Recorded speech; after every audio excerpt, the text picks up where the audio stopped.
Hey, everybody, welcome back to Liberty Warrior Nation. It is Friday, January 30th, 2026. I am Tammy Nation, your host for this evening. I have Larry, Moe, and Curly. That's who it is backstage. The Three Stooges are back there waiting to come out tonight. We've got Jeff B., we've got the LW, and we've got John E. So we plan on having a jam-packed, great conversation show tonight. A little bit of interesting stuff going on, I'd say. There was an arrest that was made, so are more arrests going to be made as well? Do we need a whole bunch of handcuffs on there? We talked about that last night, but there was an arrest made. It may not be the person that we thought, but is this the lead-in? Also, we've got a couple things to talk about Trump. He said some interesting things about the guy he named head of the Fed. Can't wait to talk about that. So we are all here geared up, ready to go. Also, late in breaking, Epstein files, a lot more released by the DOJ. They have 3 million pages released of documents. They've got 180,000 images. They've got 2,000 videos. Is there anything to learn from this? I know Bill Gates is in the trap this time around, so we'll talk about that as well. Can't wait to get this started, so we'll be right back after this little 30-second break. Get your fingers ready to type. Give us your opinions, comments, and everything else, and we'll see you right after this.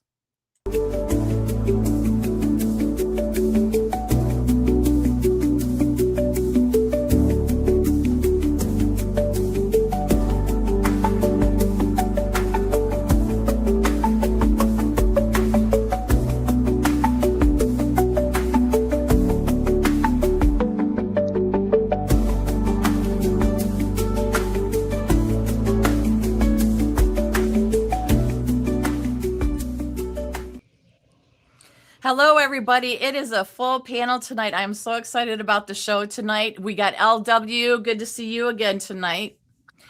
We've got Jeff. Hello. We've got Jeff B down there. Hey, Jeff B, you there? Yeah, I'm here. And we've got the one and only Jeff is always so excited to be on. I tell him, you have to show the excitement there, buddy. When I text him and ask him if he can come on, he's like, sure. So you got to have some enthusiasm there. So try again. Go ahead. Hey, what the hell is going on, guys? There we go. We've got the Three Stooges, remember, Larry, Moe, and Curly. And then we've got the one, the only, always full of information, Johnny. Hey, Johnny, good to have you tonight as well. Are you there? Johnny? I hears Johnny in the background. He might have to come back and go back on. Anyways, he might have to hop out. Johnny, come back in. Hey, I want to say hello real quick to Patricia. She says hello from upstate New York. I just drove through upstate New York a couple of days ago, and I'm going to be driving through upstate New York tomorrow on my way back to Jersey. So hello to Patricia, and thanks for watching from New York. Really appreciate it. That's pretty cool. Yeah. Thanks everybody for being here tonight. And I'm so excited about this because, Trump is really always having something interesting to say. And a couple of things he said today really threw me for a loop. So we'll get to that eventually. But I thought it would be fun to start out tonight, you guys, with the arrest that was made. I didn't see this one coming, really. But it was Don Lemon, former CNN anchor, and he was arrested by the federal authorities Thursday night in connection with that protest that he did in the Minnesota church service earlier this month. So there were 3 other journalists apparently that did get arrested with him in Minnesota, but his lawyer came out and he had something pretty nasty to say, but I'm not really surprised. He's basically saying that they should be investigating the federal agents who unalived 2 peaceful Minnesota protesters. We talked about that last night a little bit, how they keep saying they're all peaceful, right? And that this is a real indictment of wrongdoing, and that Don is going to fight these charges vigorously and thoroughly in court. So once again, they're just saying that, it shouldn't have been done. There's other things to worry about. So what do you guys think about that? We can just go ahead and go around and see. LW, what are you thoughts on that? Right, I'm going to go ahead and let all my guests go first, and then I'll go last. So go ahead. Well, go ahead and do that then. So, Johnny, are you back here? There you are. Yeah, I'm back. Good. The use of the FACE Act, they went in front of different judges, and I guess 2 different courts, and they couldn't get anything through that, so they took it to grand jury. So these arrests were made by a grand jury indictment. That's pretty powerful. So what is it that, the FACE Act is what I believe that they're all charged with. And, there's going to be a stretch because it is a journalist. He's proclaiming himself to be a journalist, but if they have any evidence or proof that he conspired with people. Now think about what he did. If you conspire with someone, someone is going to break the law. By entering the church, they violated the FACE Act. Everybody, not just Don Lemon, but all the people that went in, and there's been multiple charges, I guess 4 arrests so far. But in that, if I know that you're going to go somewhere and light a fire, and I call myself a journalist, and I watch you light the fire, then I become a participant in the crime, and that's where Don Lemon might have overstepped. He's got a great, Abby Lowe is a good attorney, but I don't think there's too much evidence on what took place outside the church and Don Lemon's participation with the people that he knew were going to go in and violate the law. So he may be on the hook. Let me ask you this question, John Estabrooks, and then I'd like to go to Jeff next. So if they're going to hold him accountable for knowing that somebody was going to go light a fire, with everything that happened with J6 and how they tried to hold Trump accountable, inciting insurrection, with everything that's happened in 2020, the summer of love, with all those Maxine ugly face waters and all those people that were telling people to get out in the streets and get in people's faces and do this and do that. You even got the governor of Minnesota who's telling people to get out there and do things, with the shooting with that guy just this last week, and I don't even, Alex Patia or whatever the hell his name was, with all these celebrities, congressmen and women, governors putting things out there to incite people to be violent. Is this a lead in to maybe those people also being held accountable? That's my question. I certainly believe, Mike, that there are several politicians from what they said, the words that they spoke in crowds, telling someone to go get in their face, scream at them, do all these things. And that's fine. I can go get in your face and I can holler at you as long as I don't carry out any act of violence. But it's now this crime of entering into a place of worship is totally different than confronting someone outside. And Trump, the one thing that the media and everybody, when they want to link Trump to the insurrection, you have to take him at his word. Let's peacefully go. And so anyone that didn't act peaceful wasn't operating on any instructions from Donald Trump. That's fact. So, but yeah, there are politicians. If their voice and their words compels a person to violence and a violent act takes place, yeah, they should be held accountable. And definitely Tim Walz and that mayor have got some accountability to answer for, and don't be surprised if they don't. Jeff B., what's your thoughts? I wouldn't be shocked if none of them get found guilty of anything. And the reason I say that is they are soon going to have to prove that the judicial system is absolutely broke. And, you're getting all these crimes on video, but these judges keep letting them go. Uh, should they be charged? Absolutely, because if it was anybody else, and now comes into question. Uh, you're going to have to start charging all these other people. I know that they picked up 3 or 4 more, uh, but I guess we'll see once the hearing happens. Well, Okay. that's the thing. This was the first arrest on Lemon. I mean, an ex-reporter or whatever, but we still haven't seen any of the big ones arrested. And you're right, with the whole judicial system as corrupt with some of these judges the way they are, they have to be out because I don't see them prosecuting anybody either. And that's my big concern. All of us want justice served, and that's the big problem. Are we kind of in a clog here because we haven't cleaned up the judicial system, the judges and all that? And I don't know, is there anything that Trump can do and override some of these judges and the calls they make? Is there any kind of executive order or some kind of emergency thing that he can do to override some of these calls they've been making? Well, I think that's where we possibly could see the military step in. And, if the judicial system is corrupt and broke and beyond a reasonable doubt that they did it, but they were set free, well, herein lies the issue.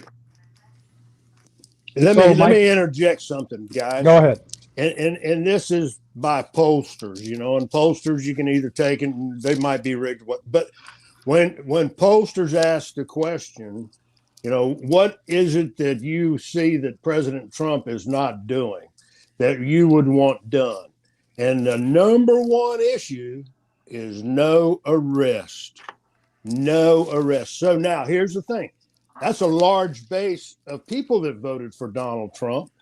And the Trump knows that his poll numbers that are declining are because of lack of arrest, lack of justice being handed out. We've already seen all the testimonies in the Senate and in the Congress, and we know all of the crimes of all of the people that perpetrated lies and in their crimes, their open crimes that they easily could seek indictment for. So is this a way of allowing the American people to verify the justice system is totally broken? It's been broken for a long time. Yes, So here's my first question for the chat tonight. If you guys are watching live, drop us a comment there in chat. If you watch this later, drop us a comment. I try to read them all. And I know we got people from both sides in here watching tonight, and that's what we want. We want everybody to be able to come in here and give us your opinion on things. So do you guys think, first question is, do you guys think that Trump should be held accountable for J6? That's a question. See how many people answer that one. Do you think he did anything to incite an insurrection on January 6th? A lot of people don't believe that. I happen to be one that does not believe that. And here's the second question. Do you guys think that any of these celebrities, politicians, news anchors, governors who used language, even Joe Biden himself used language to incite things, do you think that they should be held accountable? And if so, do you think that will ever happen? That's my question, first question for tonight. Well, I'm going to comment on to that, saying that, yeah, Maxine Waters and Chuck Schumer and the like of them have been inciting things for a very long time. How about Nancy Pelosi, Tammy? Yeah, Pelosi's another one. I mean, this is absolutely ridiculous that none of these people have been held accountable for the things that they have said when they are the leaders. They say things about Trump that he does things that he doesn't do, and they turn around and do things worse, and there's no accountability. But he's been pulled in for all these court cases, and he's pulled in for all these things. They just want him out. And you have to ask yourself, why is there no accountability? And why do they want him out? And I think it's because the corruption is so deep and so embedded. We talk about this for years, that there's more of the bad than the good. And I do believe that it's going to take the military to do it. When we cover all the stuff that we do on these shows, you see that every arm and branch of the government and the NGOs and what Doge discovered, it's all corruption. Jeff B? Well, as per J6, and I know I talked about this before, but J6 was a complete and total military U.S. Secret Service and NSA operation. They knew it was going to happen. And, just by intercepts. And you can go look at the Gateway Pundit and do an article search on the FBI being at the forefront of intelligence gathering for J6, that they knew it was going to happen, and not that they knew it was going to happen, that they planned it, because who's now the big chair was actually involved in that operation, sitting in the ops center watching the whole thing unfold. Because I kept telling him, I'm like, look, I know operators when I see them. There were operators on the stairwells of the Capitol building. So, and he kept saying, hey, are you crazy? Are you on your meds? Yada, yada, yada. And I'm like, look, dude, we were trained the exact same. So, and then once that article come out and I questioned him about it, he was like, look, I watched the whole thing unfold. Yes, they knew it was going to happen, but there was an operation that they needed to get something out of the Capitol building that was pertinent to national security. So, even when you go back and watch the J6 video, now that we know what we know now, it's very easily, you can spot this stuff now. Yeah. John E? I agree with Jeff. That whole J6 deal was a setup and by design. And I think the big fish that they had to fry was Miss Pelosi. I've always believed that. What took place in her office and what was seized from her office in the Capitol, that they could have never gotten access to if they hadn't forced evacuation, for their protection.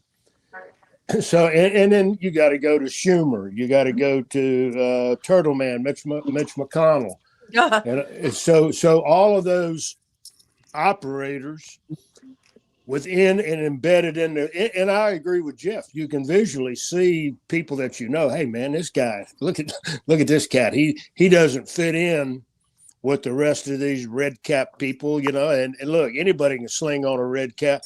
Ray Epps and the entire thing was also, what was Mike Pence's role constitutionally? What could he have done? Was, and he made a choice, because already prior to the entrance into the Capitol, congressmen and senators were already voting not to accept the electors.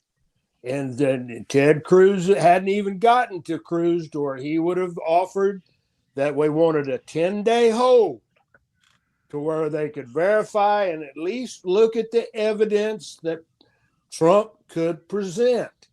But couldn't allow that to happen. Didn't want it to happen, because right now, what are we seeing? We're seeing when they go in the FBI, and that's a big deal when the FBI goes down to Georgia and you go into Fulton County, and we all know that one of the primary concentrations of 2,000 mules, and what 2,000 mules uncovered was the stuffing of mail-in ballots in Fulton County.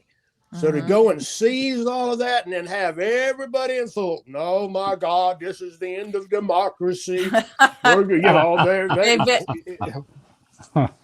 It's not the end of democracy. What's going to be verified and proven. A long time ago, there was intel and we had photographic proof that Mike Pompeo made a trip to Italy. And when we know about satellite links, and now with Maduro being a captured guy, and if he's rolled over and his one of his generals is already rolled over, and now they've given the solid evidence of satellite interference and being able to link from satellite to voting machines, Smartmatic machines in Fulton County. Well, so we're going to see. We'll get the proof. Okay, well, my question to you guys is in chat as well. We've had, everything since Trump's been in office has been over a year. We still haven't seen arrests and stuff going on. We haven't seen anything like that happen. Why has it taken so long just to arrest like Nancy Pelosi when she's on video saying that she denied the extra help that Trump offered? Why haven't we seen an arrest of Maxine Waters inciting violence against people and politicians and even Donald Trump? If things are that messed up where we have the president and his administration willing to right up the wheel that's been tilted so bad and wrong against us, why hasn't anything come of that? Like, I can't imagine thousands upon thousands of arrests happening all at one time. Or are we not going to see any arrest, that it's just something else is going to happen, like the military takes over and it's going to just be over with? So who has any thoughts on that? I think the military is already in control. I firmly believe that. And I just was having this conversation with my wife, and she goes, well, what leads you to that? And what leads me to that is the words of the president. And Donald Trump, if you were to lay this out and write in a script of how do I get from point A to point B, collecting the least number of casualties in the reveal of all of the criminal inside of our Congress, traitors inside of our Congress and Senate. When you watch people with intent, Nancy Pelosi took an official document when Trump went in and gave his State of the Union address, and she ripped that document. That was said, I don't care what the law says. I'm above the law. I can destroy documents. And the fact that we know that documents were destroyed by Hillary Clinton, evidence that was listened. It wasn't a question, do you want to, Hillary? She got a subpoena, and she just snubbed her nose at the subpoena, and we all know she did it. She hasn't run from the fact that she did it. So she destroyed evidence in a case where she was under subpoena.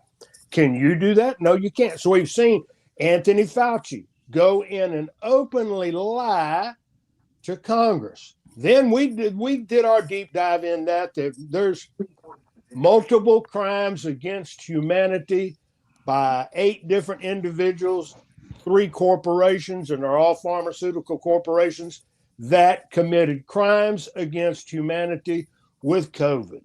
And not just COVID, but then also the COVID vaccine. So we got all the goods, and we know all of this. Why hasn't it been done? Because if you look at who are the protesters right now against immigration, they're paid operatives. These people are being paid. You don't show up with a very nice printed sign from some printer somewhere. And I've been at a protest against the Affordable Care Act, where I confronted my U.S. Senator Mary Landrieu face to face, within nose to nose, and in that conversation with her, they locked me out of an open meeting, broke the Louisiana law to keep me on the outside, so I couldn't, in front of the television cameras, ask her the same questions I asked in a parking lot. How does that happen? How do the rights of the citizens? If you want to talk about free speech, I've been denied free speech for decades. Mike and I, you, Tammy, everybody that was on Liberty Warrior, our right to free speech, to say the single word COVID, to say vaccine, was violated. So I feel sorry for old Don Lemon. Oh, he's a journalist. So what were we? We were reporting truth, and there's not a single thing that I ever dropped on Liberty Warrior that wasn't verifiable, documented proof that I and Stephen H. still have. We've got the evidence. We reported stuff that Fox was 2 years behind us. Yep. Fox is a year behind us. And listen, the other day I heard him finally say something about the price of silver. Well, wait a while, guys. You're so late to the fact that the central banks are being destroyed. But why? It is, if it is, and Mike made a comment about it last night. You know, how long do we have to wait for people to wake up? Well, here's the thing. There are more Democrats that are starting to question their own party by a higher number. You know, everybody wants to talk about MAGA's becoming disgruntled with Trump. Well, wait a while. You better go look at, if you're willing to talk to a Democrat, and I have Democrat friends that are in politics, and they are disgusted with their own party. They don't know what to do. They don't have a mechanism to get out, because that's what they say. They want out of the Democrat Party in the state of Louisiana, but there's no mechanism. So, Jeff B., what do you think? If you think the military is going to take over, then all of a sudden we're just going to see a bunch of arrests, and it's just going to all be like a kind of a continuation once it starts happening? It's like you talk about the faucet that was drip, drip, drip, and now it's going to be a constant flow. Is that what you think is going to happen as far as arrests? No, what I think is going to happen is it's going to be the FBI, the U.S. Marshals, and the U.S. Secret Service that do the arrests. Now, do I think most of them are going to happen at once? Yeah, because let's say that there isn't a plan in place, that none of this stuff is planned out, then you don't want somebody tipping somebody off. So in investigations, in the pre-work that I would have done, you know, you hand all that stuff off to your divo, and then, you know, they would make the assignments on arrest teams and pickup teams. And if you have 8 people that are involved in a case, you hit them all at once, so they can't call and tip each other off. So if this isn't a captured operation, which I think it is, then you would have to have simultaneous arrest all at once. And why I think it's, you know, a captured operation is all you have to do is go back and, you know, watch when Nancy Pelosi was told by the U.S. Marshal to not say anything, and she said, "Okay, I won't." Now, Oh, I've yeah. never seen a time that a Secret Service agent or a U.S. Marshal, Capitol Hill Police, that's doing protective detail, ever tell a protectee that you can't talk. You're supposed to be in the background, not saying a damn thing, watching hands. Mm-hmm. Well, and you know, this comment, okay, so they have it all. That's nice. Prove it. So, of course, you know, it is getting to the point that everybody is so frustrated and you know, just kind of losing faith and you know, Trump, they say his numbers are tanking a bit, you know, his support.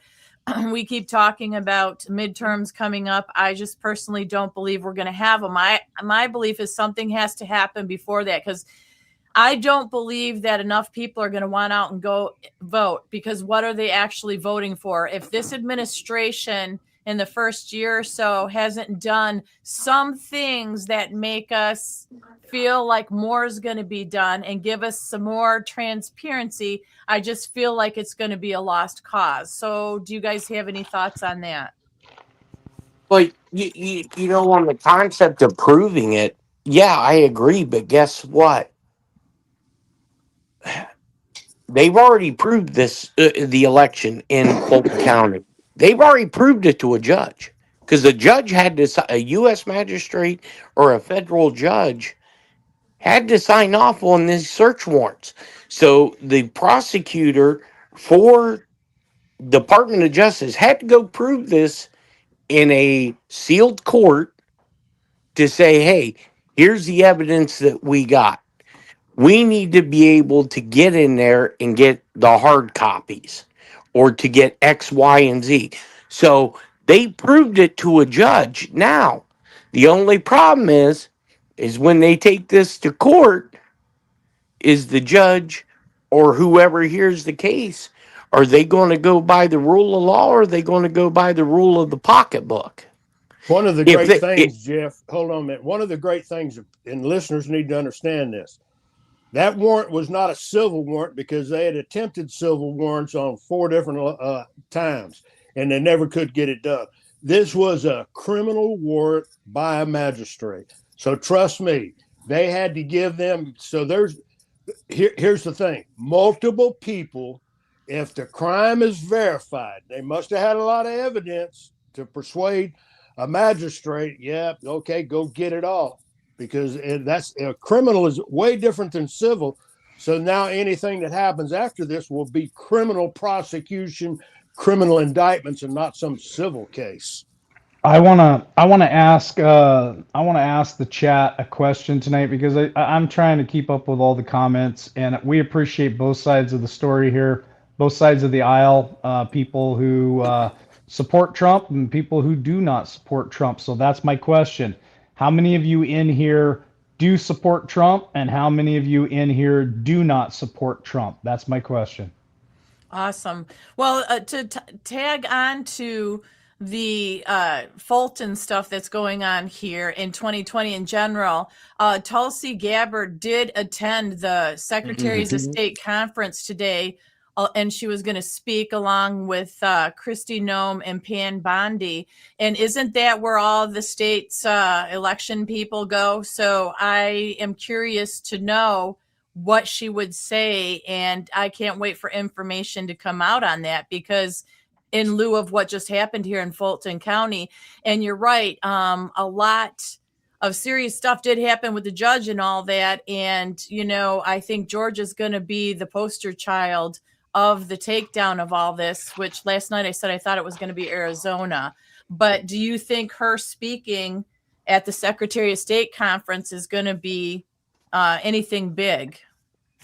well, here's my people need to, when it comes to Tulsi Gabbard, they have to think outside of the box on this. Why is Tulsi Gabbard even involved with the election? That's what I'm She, saying. she is director of national intelligence. That is an outside foreign data collection agency. So you know what that means? If DNI is involved, and the reason why there was outside interference, because no one from either side of the aisle has said on the House floor, wait. That would be like the CIA investigating something inside the United States. Why is DNI involved in the elections unless there was foreign interference? Amen. You nailed it. And that's exactly what I believe they've got. I think they have had the entire time, Jeff, the satellite links and what China provided for satellites, what the Vatican's, I'm trying to think of the name of their satellite that was used, but at any rate. Leonardo. Yeah, there you go. Yeah. So at any rate, I think that you're spot on. And the minute they were all whining about Tulsi, what's she doing there? I said, well, by God, foreign interference is foreign interference, and she has to be there. Well, she also was here in Georgia, and I will tell you, Garland Favorito, I've talked about him a few times. He runs Voter Georgia, and he's for voter security and all that stuff. Well, I went and seen him speak a few times, and he was talking about all of this, about the interference, how easy it is, all that. And now he's on the forefront, and they're actually giving him credit because he pursued this and kept pushing this, him and his group, Voter Georgia. And it's amazing because what I heard about a couple years ago when he was talking about it, and here it is, he's on the forefront. Now he's doing interviews, and it's just incredible because I'm like, if you have all this information, why isn't it coming out? Why isn't anybody doing anything? And here it is 2 years later from me hearing that, and it's all being validated, and it's all coming true. So it's pretty crazy to me. I don't know. It's just in Tulsi being around here, that was a big deal. And like what Jeff says, there has to be some serious stuff going on for her to be around, and it makes a lot of sense. Yep. Yeah, there's a lot happening with Tulsi Gabbard, and Christy Nome is another one that's been out there working hard, in my opinion.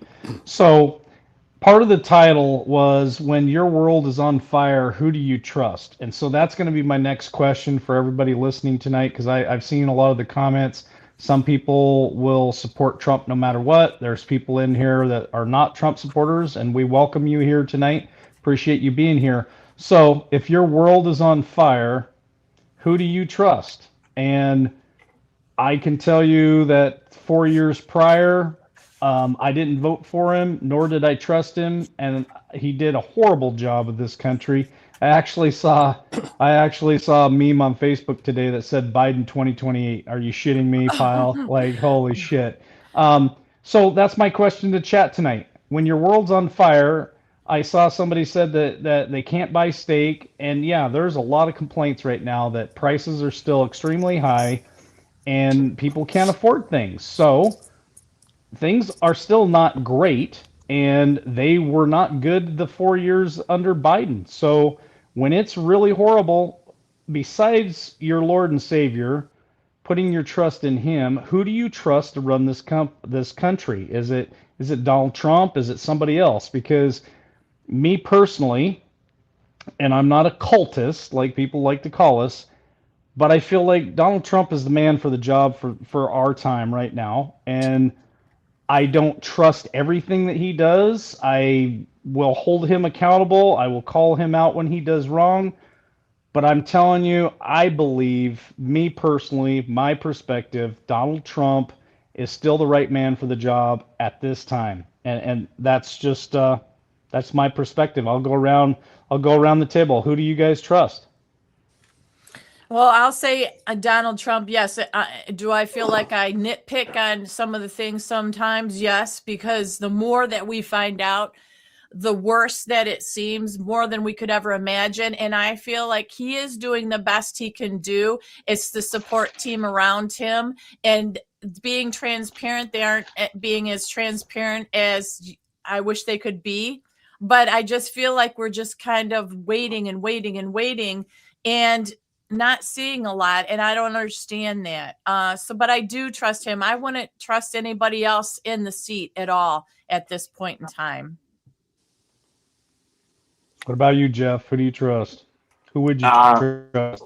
Would you trust yeah, anybody different? Would you trust Sleepy Joe at the wheel right now? no, I would. You know, and this may shock some people, but even though I didn't care for the guy, I supported the office of the presidency, even though I knew there was something definitely wrong.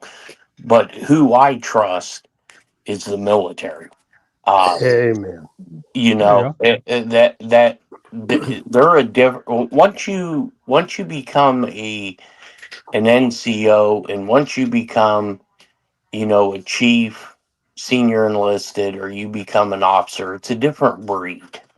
Um, it's a different attitude. It's a different view on things. Um, you know, and I don't think we're going to see any big, big arrest until Trump issues this national emergency.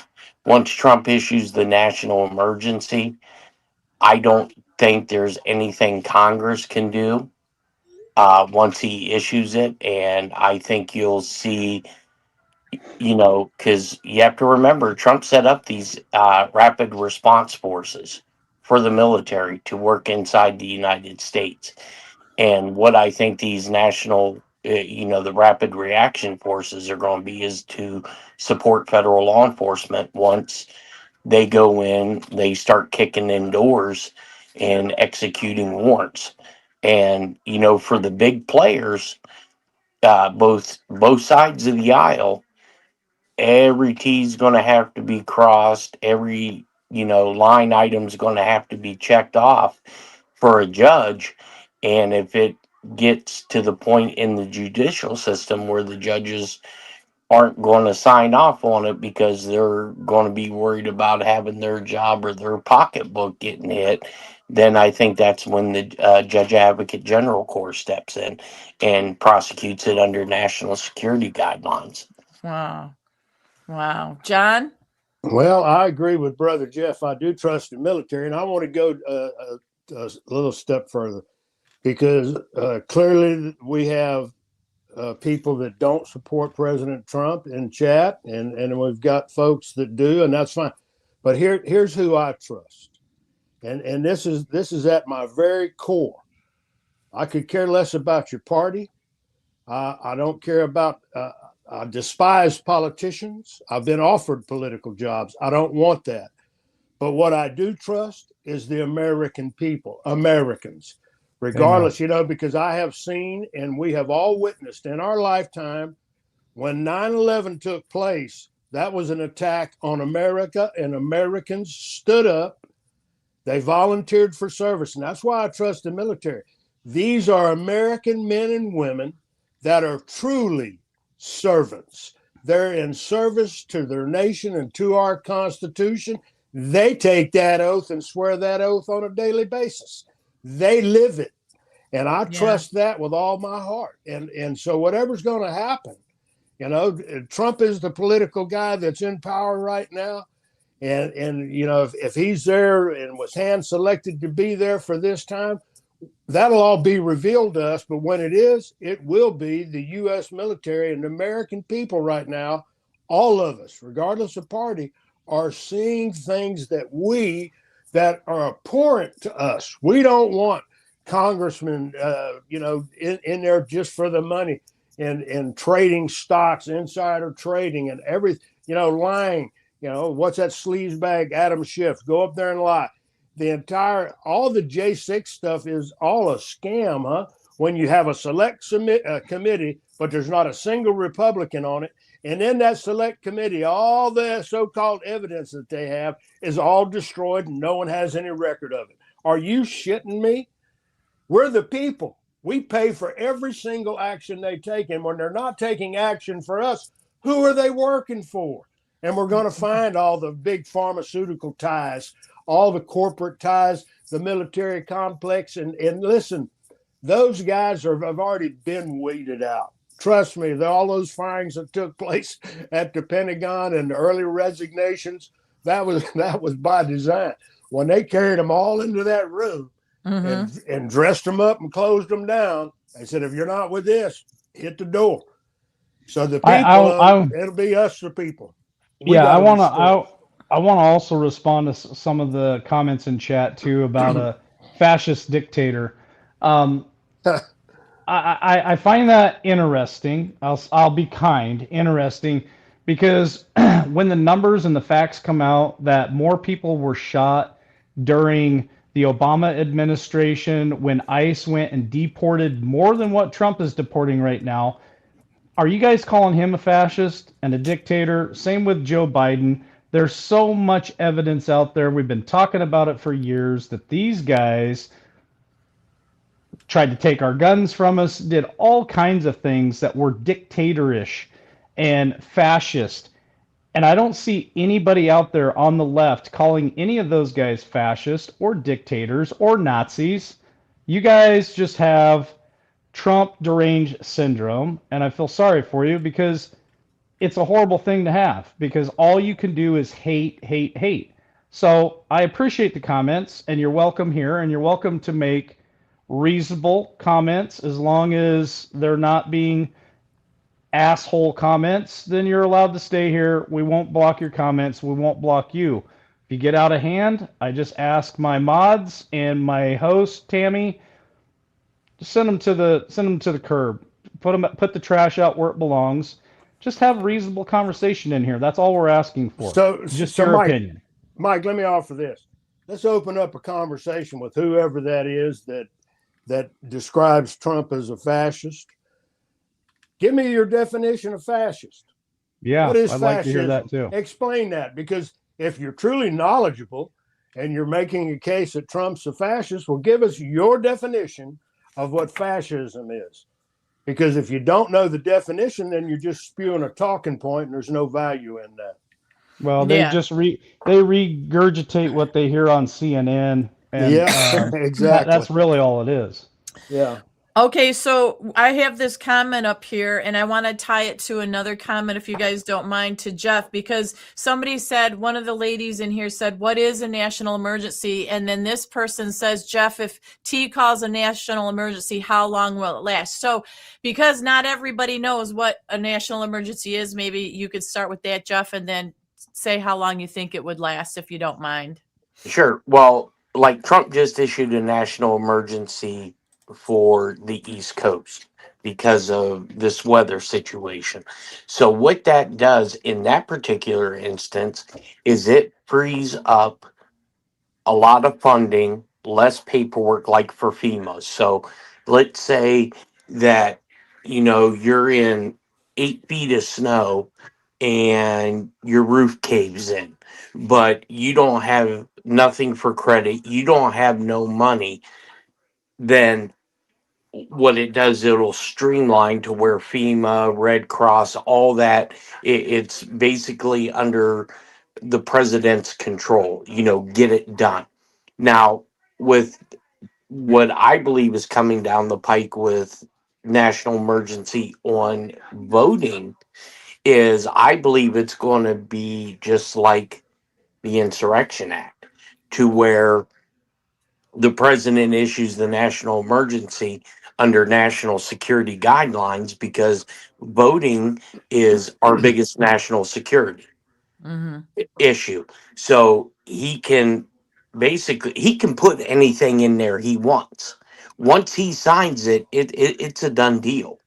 And somebody can contest it, take it to the Supreme Court, but the Supreme Court numerous times has says has said that it is within presidential powers, because he's the chief executive.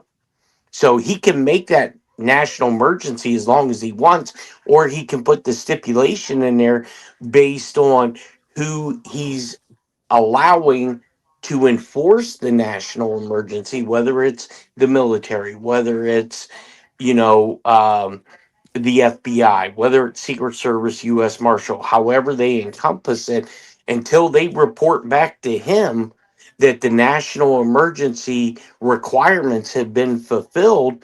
That'll go on for basically as long as they need it to go on. Um, so I think that's the only way he's going to be able to do it, because Congress isn't going. I mean, we already see the dividing Congress over ICE. Mm-hmm. These guys are out there doing what Congress has already stated numerous number of times is within the authority of ICE. And people just don't like it because, you're getting rid of people who shouldn't have been here in the first place. But on their side of the aisle, I get, because guess what? Our government flew them in here. Right. But Right. here will be the key takeaway with this. If you go out on the street and you ask these people who are protesting, hey, if you're getting federal assistance, if you're getting state assistance, you got to give that up now in order to support all these immigrants that came in. Watch their tone change. Well, it was the same when it came to sanctuary cities and running out of space and all that. And no, they were started busing all these Yep. illegals to these, leaders' houses and in front of, and nobody took them in. Nobody took them in. Imagine It was, that. Yeah. yeah. So Well, there's a lot of talk, but nobody wants to actually put in the effort to help, because they really just want to bitch about something. It seems like, or I don't know. Go well, ahead.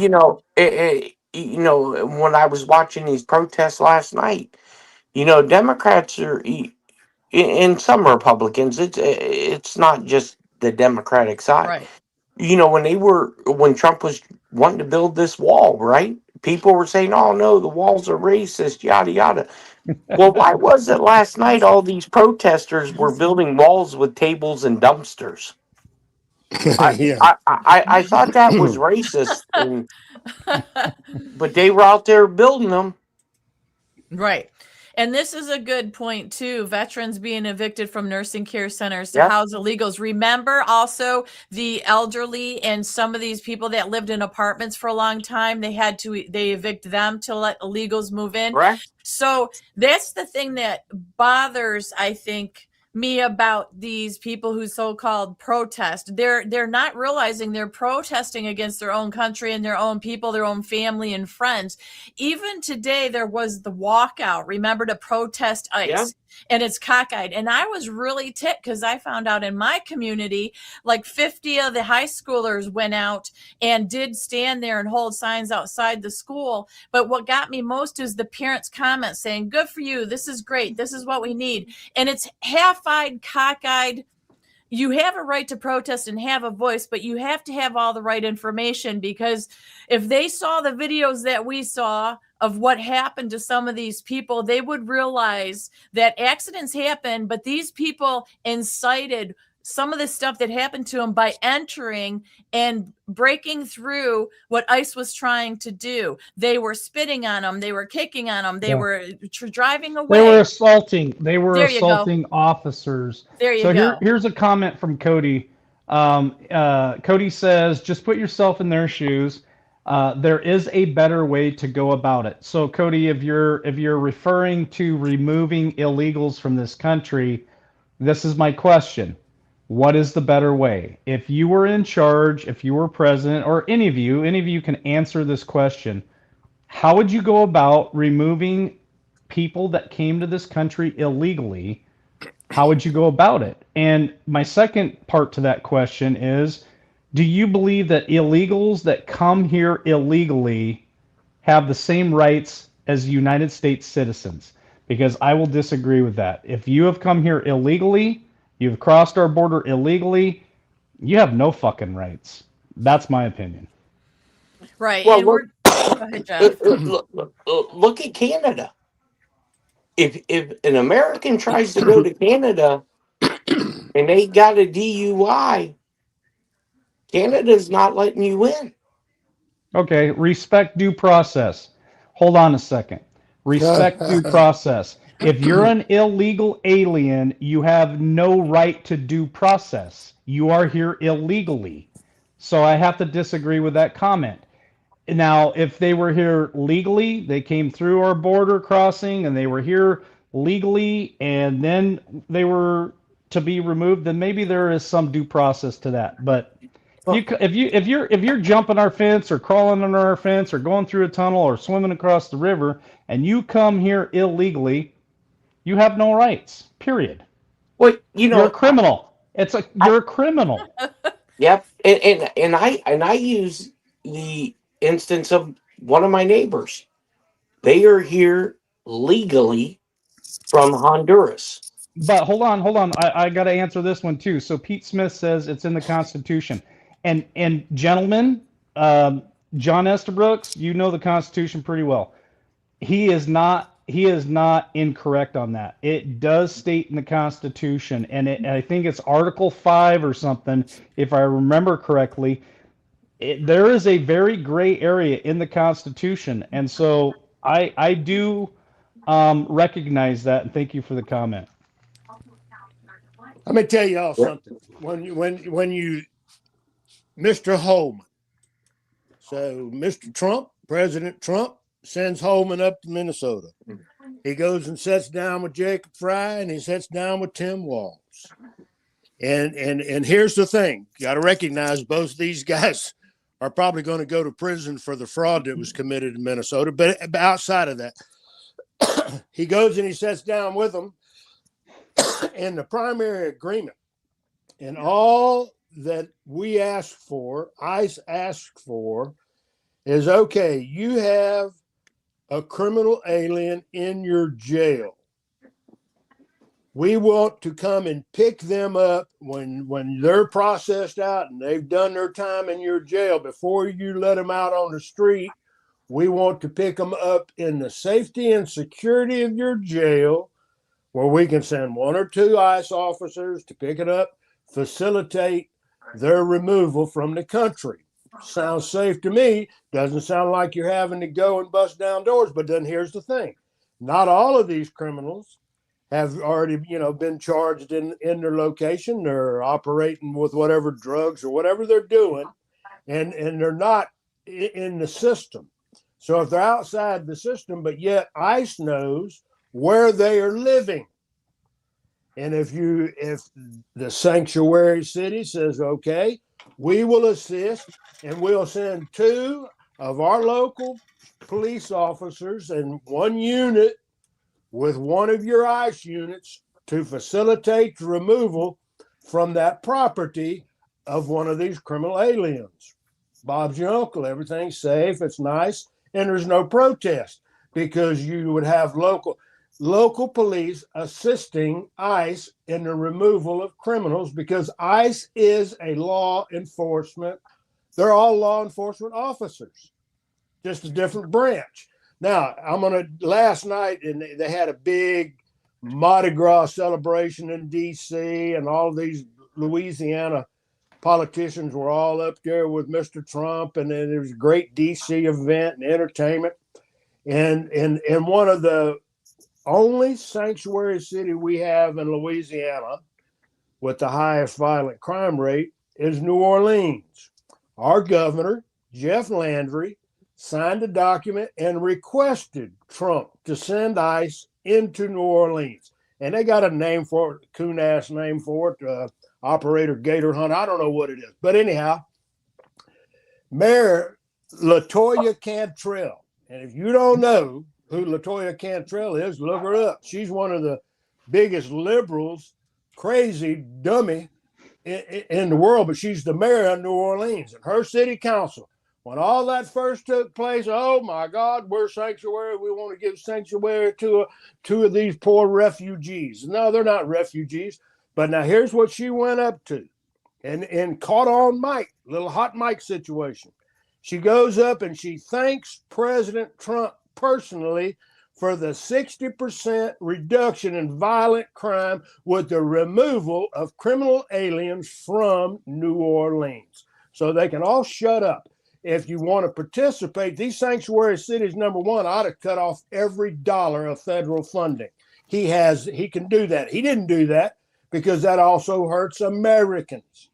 But if your city is a loony bin that wants to accept criminal aliens, they're all criminal in my book, but anyhow, the violent criminals, and you don't want to assist and facilitate with your local police department and your sheriff department. That's the difference in a sanctuary city. No, you can't use any of our outlets. You can't, if you dial 911, we're not answering your call. You operating outside against our wishes. Well, wait a while.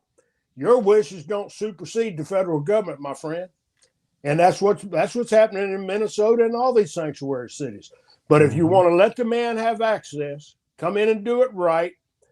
Before you release them out on the street on your no bail policy in New York, you call ICE and say, hey, we've got a criminal detainee. He's fixing to be released. You can come and exercise your warrant of removal and take him out. That's due process. They get the due process. Because once they're handed over to ICE, ICE has got to verify exactly the crimes they committed and who they are. They have to identify them. So there's due process taking place. So all that right there is a smoke and mirror due process. That's smoke and mirror by the leftists who wish to see our large city centers destroyed, using them as sanctuary cities for violent criminals. How about my due process to be safe when I walk in New Orleans? Exactly. And don't forget, they had the opportunity given to them to leave here on their own accord, given money and comforts of a nice flight. And a free ride home. Ride home. Fair in what, $1,000, $3,000? Yeah. Shit, yeah. So, Johnny will sign up. Yeah, so I mean, if you're legit and you don't want to take advantage of a loophole or come in here illegally or whatever it may be, you want to do the right thing. A good person with morals and values would do the right thing. These are a lot of them are criminals and stuff. So like you had just said, but it's not fair to anybody that they jump ahead that came here legally. And that's the thing, it's the very point of when they cross and it's illegal. Right then and there, it's a problem. They should be just sent right back. And Trump isn't the only one that deported illegals. I think it was Obama that deported the most illegals. Obama, they're not even talking about Obama. They have the orange man syndrome, so they did not respond to my comment on Obama. They didn't respond to my comment that over 50 people got shot by ICE during the Obama administration. This is the Trump deranged syndrome, TDS, and they're in here, and that's fine. I love reading the comments. They're very comical. So Yeah. Yeah. Well, Jeff? I want to add, put yourself in this situation for the viewer who had said that. So I'll give you the circumstance of one. they wouldn't be saying it, Jeff, if their mom got shot or worse from an illegal. They'd be singing a whole different tune about that. Correct. Well, and I'm going to put this scenario out there. Put yourself in this scenario, and then at the end, ask the question: would you be pissed? So one of my neighbors, they're from Honduras. They came here legally. They paid all the fees, everything, did all the tests, took all the classes to become U.S. citizens, dual citizens. So for his family, it was upwards of $100,000. Yes, sir. Okay, so put yourself in that situation that you just wrote a big fat check for $100,000 so you can have all the rights and amenities of every American citizen that was born here. Now, you just found out that your neighbor came here illegally. He gets all the same damn benefits as every other U.S. citizen. Now, are you going to be asking for a refund from the federal government? I Yeah, bet you because your that's attitude changes then. yeah. That listen, when we're in economic distress, and trust me, we are. So when you got $38 trillion of debt, and then you have these sanctuary cities, and 20 million people come in, and then we give them asylum for the ones that are seeking asylum, or we just let them in. We fly them in, and we drop them off in America. And the very first thing that every NGO did down there on the border and in New York City, in New Orleans, they set up places to service them, and they get paid by the month, $9,000 a month per little illegal immigrant to care for them and feed them while they get them on government assistance. So when they walk out the door after their little 90 days of the NGO robbing us, and that's our tax dollars we're paying them, so the NGOs turn them loose on the street once they get their first check delivered to them. And what is that check? It's a welfare check. Now, who's welfare meant for? When they wrote the legislation, it certainly wasn't for illegal immigrants. When they show up to a hospital and we take care of all their health needs. And listen, some of these people come here with serious health issues. They come and they enter our hospitals and our health system, and there's overcrowding in the hospitals, and all on the back of the U.S. taxpayer because they're getting Medicaid meant for Americans. Yeah, I So know, it's all John, but bullshit. these people don't understand economics. They've Well, been they taught better. they've been taught that America just has all this money and we can just keep printing money and the national debt means nothing. They're ill-informed. They don't understand. And to one of the comments where it says, when balance is restored, we're going to go run and hide in the dark. You bet your ass I'm not going to hide in the dark. And you bet your ass if people want a civil war, the left, which I happened to be in Jersey the other day, where it's illegal to defend yourself. You're not allowed to have any kind of self-protection. Wow. If they want a civil war, they're definitely fucking with the wrong people, because the conservative movement, the red states, all the rednecks and the all of us country folk believe in the First Amendment. We believe in the Second Amendment, and we carry the Second Amendment. And I'm telling you right now, man, that's a war that these people can't even fight, even if they wanted to, because they have nothing to fight with. So And I say bring it. they're going to be surprised just because let me tell you something. Down here, I mean, I have friends. Louisiana was a solid Democrat state, for a long, long time, because See you, they Pete. they See you, respected. Peter. Peter, whatever the hell your name is. See you later. But I mean, look, it's not. There are a lot of good people down here that are Democrats, and they still vote Democrat, and I know who they are, and they know me, and we have our discussions and our disagreements. But the one thing I can tell you, they're well heeled, because if it goes sideways, guess what? They're going to be right laying alongside me and Mikey, defending our rights and our freedoms, because we're not going to accept a civil war just because some propaganda media incites division. We're not trying to divide. I want to unite people. That's one of the things we have to unite. And I don't. If you guys want to shift gears, we better do a little conversation about economics.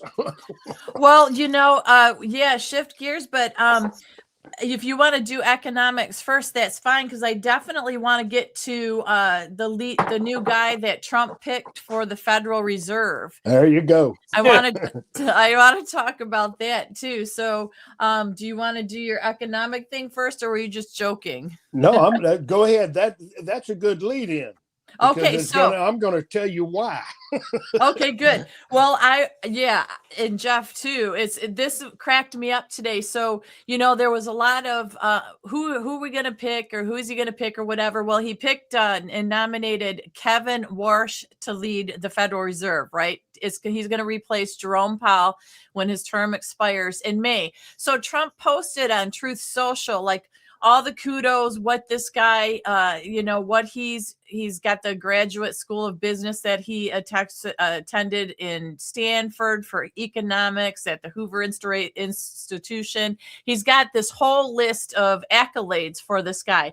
But it got interesting at the bottom of this nice little thing that Trump put on Truth Social. He says, "I have known Kevin for a long time and have no doubt that he will go down as one of the great Fed chairmen, maybe even the best. On top of everything else, he is central casting, and he will never let you down.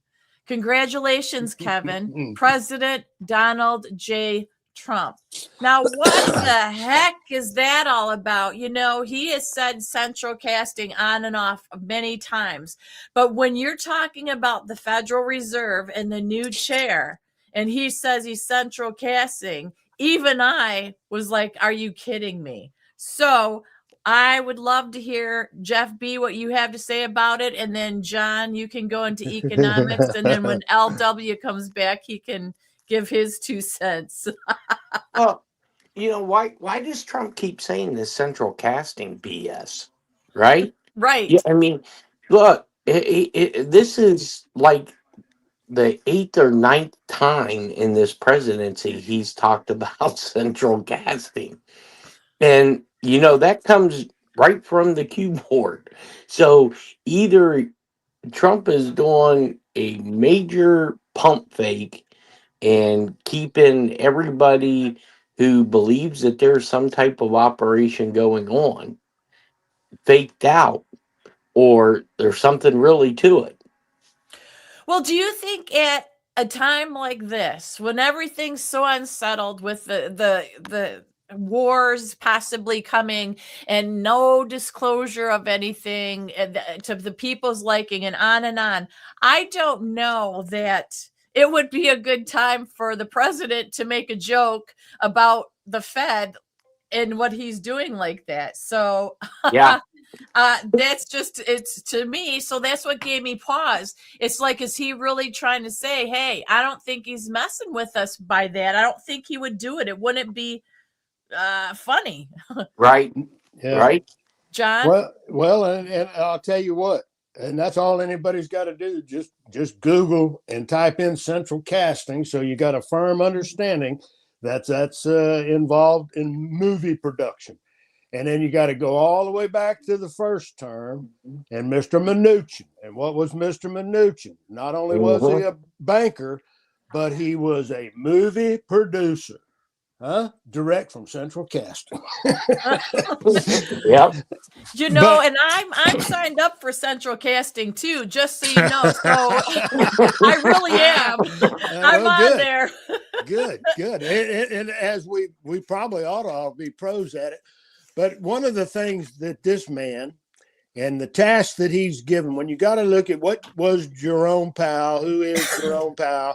Well, he was deeply ensconced in the deep state central bank of Europe, and he ran, and the increase in interest payments and everything that was antithetical to when you start paying more service on the debt than your defense budget, you got serious problems. So this 38 trillion is not sustainable. In fact, we're broke, folks. I hate to say it, but we're broke. So this young man will come in, and if Trump has his way, the debasement of our currency is taking place. You're living in it. You're facing it every day when you go to the grocery store. I don't care what you're purchasing. Your dollar devaluation, that's dollar debasement. They're debasing our currency. Why?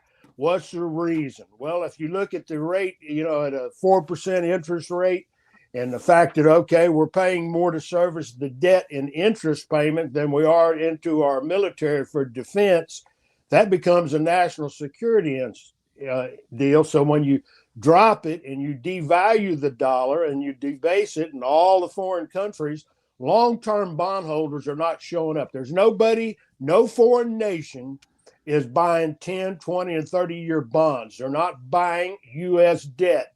They're converting, they're dumping it, getting out of it, recouping their money, and then turning it into metal, buying silver, buying gold, buying platinum, buying assets. Every nation. So why isn't the United States? And Mr. Trump is seizing all our assets, and he's got a ledger with all our assets. When you look at the people from central casting that are serving in his cabinet and their positions in the cabinet, you understand this currency debasement then will allow him to take the devalued dollars that are all rushing back into the United States. And right now we're all it's a hidden taxation. When you devalue the currency, what a dollar will buy this month, it'll take $2 to buy next month. Okay. And your salary and your wages are not going to keep up with that. So Americans are suffering. And we're just not suffering from inflation, which is laughable. But the devaluation then, as all this currency from around the world that was in petrodollars floods back into the U.S. Treasury, Mr. Trump, if he had a Fed chair that would drop that interest rate down to zero, would cut the value in devalued currency by 50%. So he could pay them back with the worthless paper. The central bank say, here's your 38 trillion, clear our freaking state, and we're going to go to an asset-backed currency, and here are the assets listed, and we'll go back to a sound money principle. Only way out of this, folks. When you look at what's taking place with silver today, man, big move. I traded options and still could if I wanted to, but in the options market, one of the things that just took place on Monday, it verifies that the bankers are controlling the COMEX, which is all paper silver, paper gold. Yeah. All right, that's not any good. I just want to pause you for just a second, Brother John. I just want to say thank you to Cody for being here tonight and for the respectful comments that you're making in chat. You're welcome here anytime, even if you have a different point of view. So he put a very nice comment there in chat. And I just wanted to acknowledge that because that's what this is all about. You can come here with different ideas, different perspectives, different beliefs, and we welcome that. And I know I can get harsh on some people that are just total douches. You know, when they start calling us names and doing stupid things, then yeah, I boot them out. But as long as you can bring your ideas and your evidence and all your stuff respectfully here, you are welcome here anytime. Sorry about that, John. I just wanted to say thank you. No, that's fine, and God bless him. And because we're all Americans. Listen, Yeah, that's the we one are. thing. Listen, I don't want to be labeled. I have conservative values, but I don't want to be labeled a Republican or a Democrat or anything. I'm an American, and I think that a lot of this stuff is done on purpose to keep us fighting amongst each other. Because if we all would unite, we could deal with this corruption, I believe, a lot quicker than people think, and get this country back to what it was founded on, and being great again. And I just I have conservative values, but Yeah. I only vote Republican because a lot of those people, when they say that they're conservative, have the same values I do, but they're just as corrupt and dirty as the other side, in my opinion. Yeah, 535. That's the number of those foul son of a gun. But anyhow, Okay. to Well- get back to understanding, because today, and I don't know people, I know folks inside of our chat, and we hold silver. And but on Monday, what the banks convinced COMEX to do, if I bought an option to control 5,000 ounces of silver, my premium cost 30 days ago was $15,000. Now that's an option, and if you have a call option and your position is saying, I'm betting that the price of silver is going to continue to climb and go up. So for every dollar move silver makes, that's $5,000 of money in your pocket when you put up to 15,000 to control. I mean, that was the price. But on Monday, COMEX come in and says, Johnny, if you want to maintain your position, your 5,000 ounce position in silver, you've got to come up with an additional $35,000. And they jacked it up to 55 grand to control one position. And there's three different levels, but it doesn't matter. So what did they do? They're freezing out the small investor who could profit from controlling it and working the market and playing inside the paper game, but it's just paper. Because anytime I've exercised an option, I never took delivery of 20 tons of rice. I never took delivery of 5,000 ounces of silver, because when a contract comes due, that's a whole different, you got to put up the price of it at that day to get delivery. But for the option, you don't have to. You can just ride the premium and pay the premium and pay the premium. And if it goes against you, you can sell your position and only suffer a $15,000 loss. But when they come in and they reset the game for that same option 7 days later, costs 55 grand, what you saw today in the plummeting of the price of silver and gold were all of the people that got priced out of the market had to liquidate their paper positions. The banks forced the move. Okay, so that's what it is. Just relax. Everything, there's far more demand for silver and gold than what anybody where it's going to go. I'm not a financial advisor, but I'll tell you what, I wouldn't sell an ounce of silver to nobody right now. And if I could, and if it dips any further, all I can tell you is Johnny's buying it. But I want the physical matter. And now here's the thing. Yep. Buy physical, not paper. Right now, today, if you go to the U.S. Mint to buy Silver Eagles, they're out. They're none available. They took down. You can't buy none. You can't buy none if you wanted an Australian coin. The Australian Mint they're not selling any silver at all. And this took place in 6 different nations, in Bank of London and their COMEX in London, same thing. Can't get silver. They're not selling it because they know that this paper move. If I walk into my local coin dealer last week and I sold him an ounce of gold or silver, I sell him an ounce of silver and he gives me $100 bill. And now that same ounce of silver with this move by the COMEX and this pushing people out of the market, out of the paper market, right now he's taking a $15 hit, and he's not going to continue to do that. What's he going to do? He goes, I'm not going to sell. I'm not going to buy.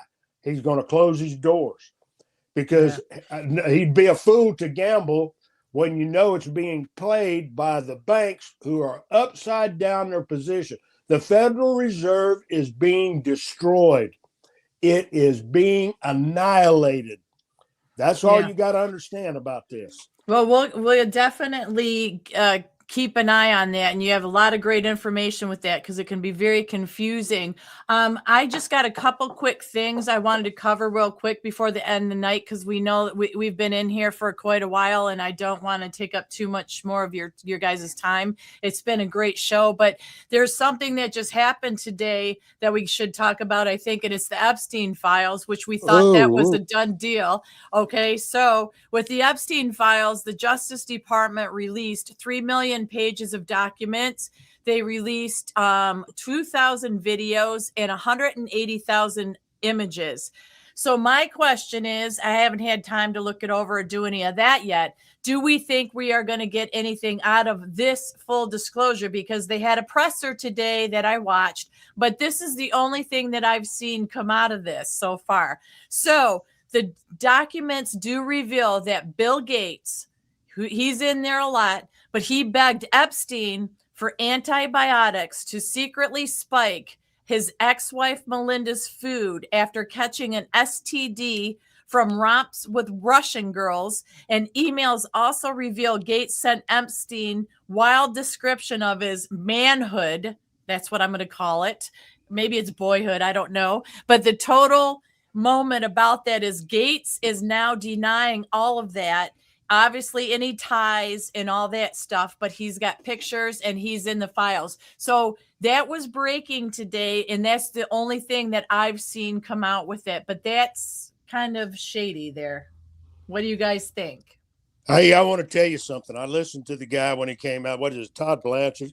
He comes out and he's going through everything for the media, exactly what they're releasing, and how much time was involved because they had to ensure that no victims were in any of the photos. No victims could be disclosed in the videos, but the video evidence. But then one of the things that was very telling, and it's just like a passing moment in the conversation, he says all the numbers, thousands and thousands, 200 videos, what all the pictures, but he says also not included in this are the pictures of violent acts against children and murders. Are you shitting me?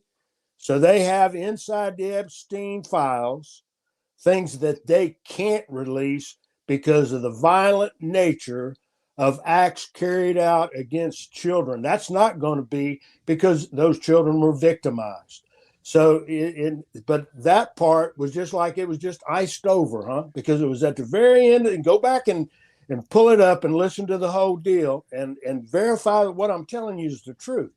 So that's not going to be revealed. So we know all this horror that took place, and we're not going to get to see the worst of it. And I don't want to see, because I've seen more.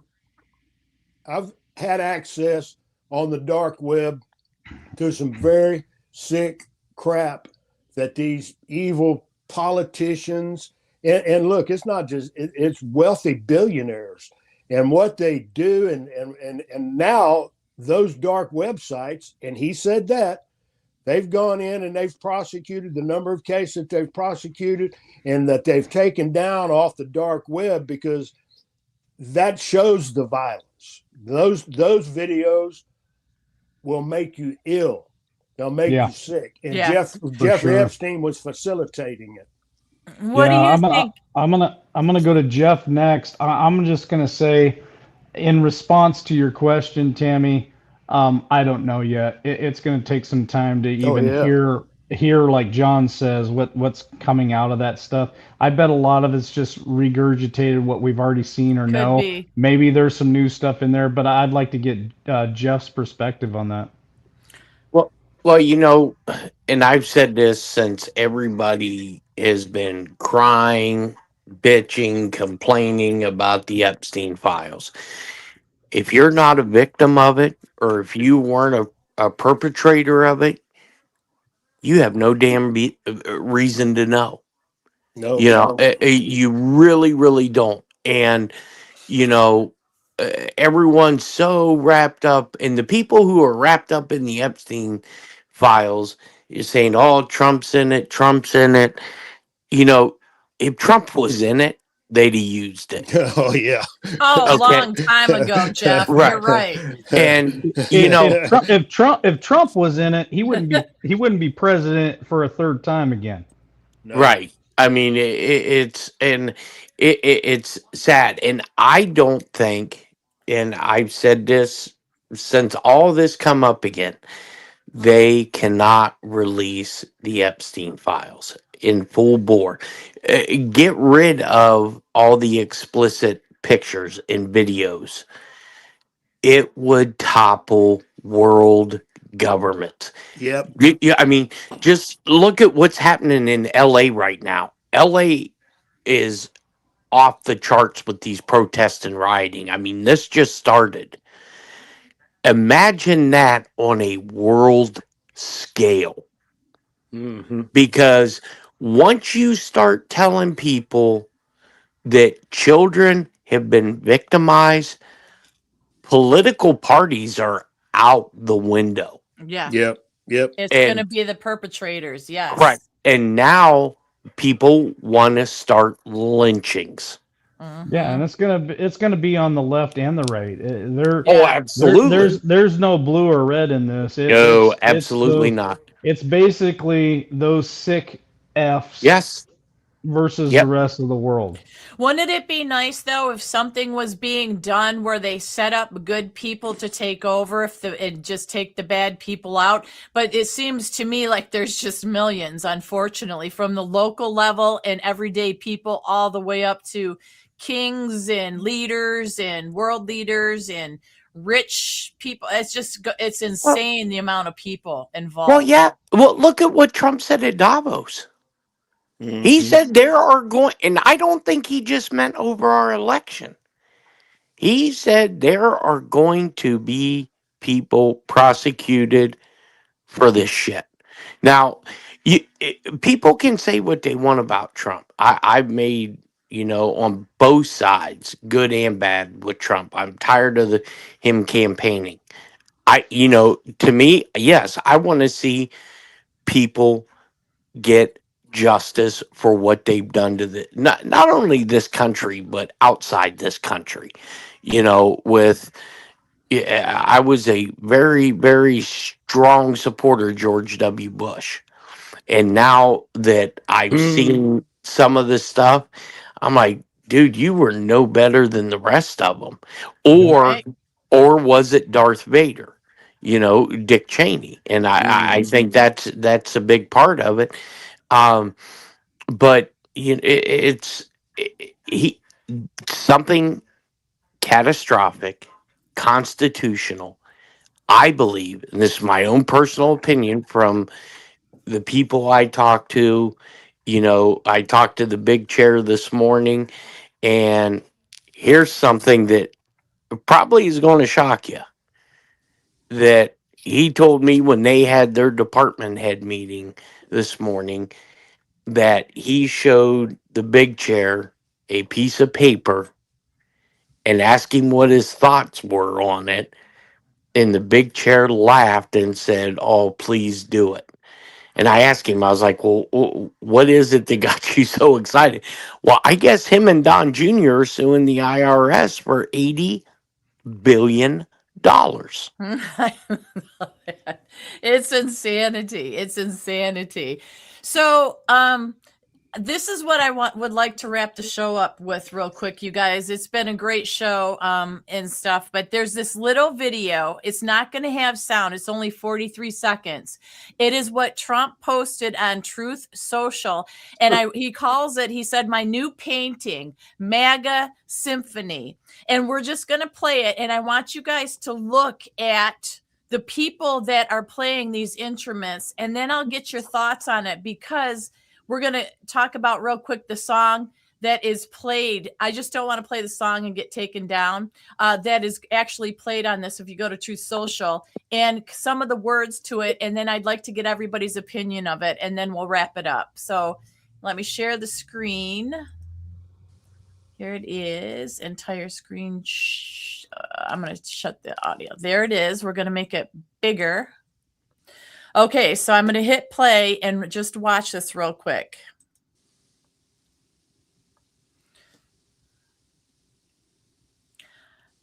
I recognize actually Erica Kirk. I recognized Pete Hegseth. I see J.D. Vance in there.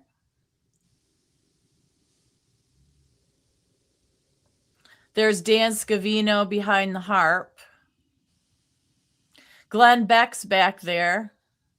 We've got Tulsi Gabbard. I saw Newt, I think. That looks like Kash Patel. There's Elon playing the guitar, which would be Mike's position if he were in it. And that's it. And then we got Don Jr. and we've got Barron Trump. Now, what's interesting about that is he said that's his symphony. And the song that plays to it is Who Wants to Live Forever by Queen. And in the words, it says this world has only one sweet moment set aside for us. Who wants to live forever? Who dares to love forever when love must die? And it says, touch my world with your fingertips. We can have forever. We can have and love forever. Forever is our today. Now, I think that is very poetic and poignant and interesting, but I really can't understand what that is unless that's his people that he is entrusted, and they're playing all these instruments because they are going to take down the swamp. That's the only thing I can think of. But I'd like to have everybody's opinion. I'm going to go first, and then I'm going to bow out, Tammy. Okay. I'm gonna make mine very short, very sweet. Best is yet to come. Love you all. Have a great night, and we'll catch you on the next one. Love you, Santa.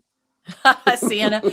So what do you think, Jeff? That's just like, you remember when Trump had the song from, and I don't know exactly what the song is, but they played it in Sum of All Fears when they sent in a wet team. And if you don't know what a wet team is, it's a kill squad that the military and certain agencies have, that when they leave the room, the floors are wet from everybody's blood. Wow. And he played that song right shortly after he came into office for the second time. And to me, and with the song Who Wants to Live Forever, is almost like calling cards to world leaders. That they are talking, he's talking to them where traffic can't be intercepted. You know, like when Trump met with these people in Davos and he had these damn folders again. You know, to me, it's all a very big military operation with a movie budget. Well, before Johnny says what he thinks about it, also Melania Trump's grand opening of her movie is today. Last night it was at the Kennedy Center, and she called Trump the best director of America. She actually called her husband America's director. And I find that pretty interesting that she would say that, and then he posts this the next day, today. Yeah. Okay, John, what do you think? Well, I'll tell you what, he's given us, speaks the words, huh? And you got to recognize, Mr. Trump come directly off the TV into the presidency, huh? And so he is a good director. I have no doubt. Who's ever directed this? Because you have to think about the time frame. When we're 9 years into this. Yeah. Yeah, long time, huh? And all that we've seen, and all that we know, and what we see with every single thing. The big takedowns are yet to come, but what's at the end of it? And if the order is restored, and restoration, at one time he gave a speech where he openly, multiple times, said the restoration of the republic. And that's what we need to understand. That's been the mission for the entire 9-year time frame, is how do we restore this? And to do that, there's a lot of evil men that wanted this new world order, and the globalist. And if he's going there, and he openly did it at Davos, he blistered them. So I think that the best is yet to come, and Mike's spot on. Well, I forgot about this, and why have you and Jeff both? Can we cover this real quick? I know I said that was the last thing, but it's about our government weaponry. And Trump was talking about this the other day in the Oval Office. He was talking about a secret discombobulator weapon he said was crucial to what he used to Venezuelans and the raid on Maduro. He calls it the discombobulator. And basically, that's what he's threatened Iran with. But he said that the mystery weapon made the enemy's equipment basically not work. And he said, I'm not allowed to talk about it. So he's really not wanting to say a lot about it. But in hindsight, one of the self-identified members in Venezuela said that afterwards, suddenly their radar systems shut down without any explanation. And the next thing they saw were drones, they said, flying all over. They didn't know how to react. But they said at one point they launched something. It was like a very intense sound wave. And they said suddenly they felt like their head was exploding from the inside, and they started bleeding from the nose and started like vomiting the blood. So they don't know if it was a sonic weapon or whatever. But the reason I'm bringing this up is because the government does have plenty of things we don't know about. But this weaponry is similar to a lot of weapons that we talk about that have caused different things for people around. So Trump, I think it's very interesting, talked that much about it, but says he can't talk about it. And that's what he's using to threaten Iran with. So Jeff B., are you there? Yep. So what are your thoughts on that before I get to John, on what these results were for some of these people, and Trump calling it the discombobulator?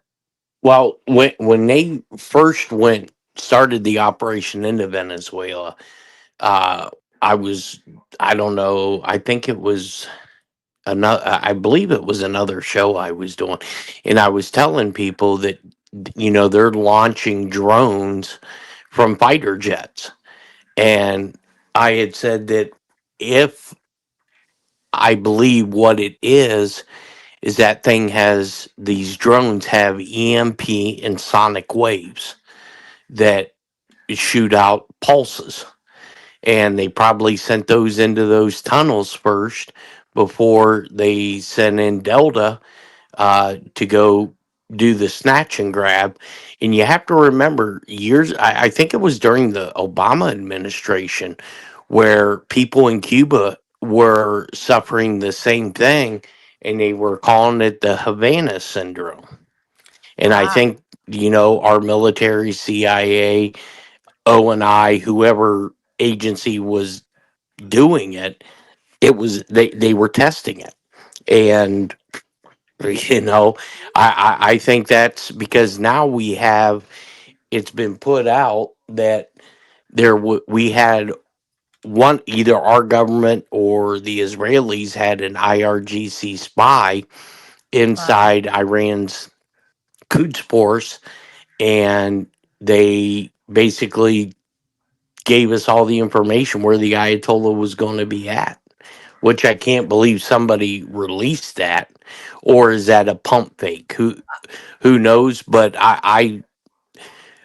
we don't send all those assets over to that region, divert ships, start canceling port calls for a pump fake. So they're Right. going to do something. It's just a matter of how big that Yeah, we're going to do, I just think it was important to type of cover that. operation we're going to do. Yeah, Yeah. and it's interesting that we have that kind of stuff. It makes me feel comfortable that we do. But John, what do you think before we end this with final thoughts? Okay, and when Mike and I and Stephen H.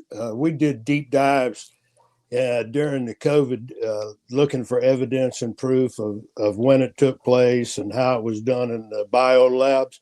One of the things that we ran across in some DARPA documents was the use of frequency and vibration to take people out, And so I know that exists. I know that they can do it. And I think that that's exactly what was exercised in Venezuela. I have no doubt that's what will be exercised. They got it. Our military is far more advanced than we can even imagine.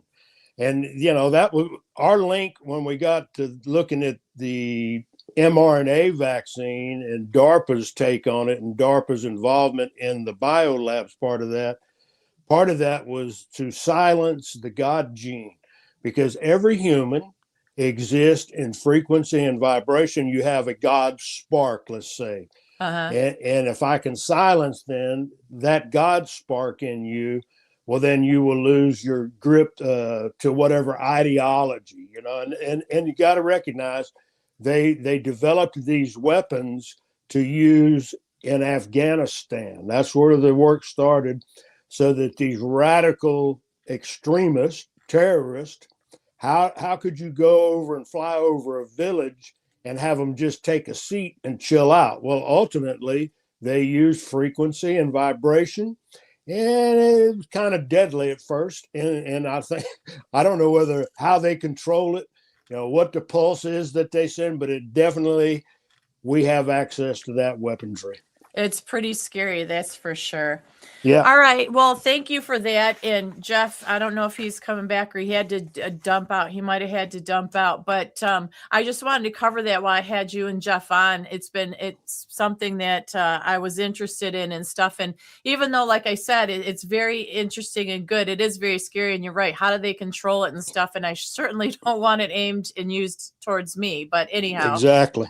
So what is your final thought for tonight, Johnny? I really appreciate you joining us tonight. I think it was a great show. It was fun. And what would you like to leave the audience with? Well, that the fact that, and Mike brought it up several times, we can all have differences of opinions, but the great power that we have is that we listen to one another, because in listening in our conversation and what we speak, whether our views are the same, whether they're not the same, we have one single unifying, we are all Americans, and we want the best for this nation and for every American. I don't want any American to suffer anything at the hands of any type of violence, but that's to me, it all goes back to what I say when I close every single thing I've ever done with Mike. Ultimately, God wins this battle, and it will be when we unify with love for one another that allows us to be in conversation. Even if the conversation gets heated, we can still leave it as, hey, that guy's an American. His point of view doesn't agree with mine, but I can still embrace him and love him, because at least he cares enough to be in the conversation. Conversation is where we'll save it. Yes. Amen to that. Well, thank you, John.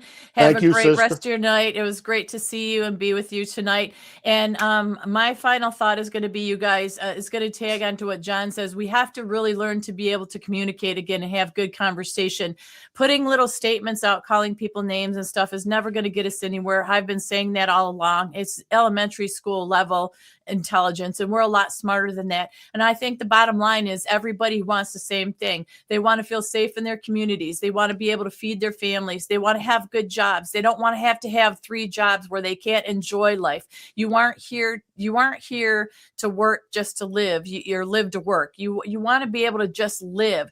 And hopefully we get to that point. And when you have good conversations and people get involved and people care enough to look at things from a broader spectrum than what they believe is right, then we win. Remember, we the people are much more stronger and powerful and numerous than a lot of these leaders. And you know what? God does win. But the thing is, you have to pray and you have to think, what does God want me to do? What is the path that he has for me? If we go out there just all self-absorbed, thinking we know everything, or not leaning on him, our mighty creator, then we're doing ourselves an injustice. And I think that's how we got in a lot of trouble that we're in, by just pushing him to the side. So that's my final thought for this tonight. I enjoyed the show. Thanks for all the great comments. All the new people, we loved having you. The people that have supported us all along, you've been great as well. Please, on your way out, don't forget to hit the share, like, and subscribe button. And with that being said, John, we'll catch you on the next one. All right, dear. Love you. Love all ya. of you. All right. Bye. Bye.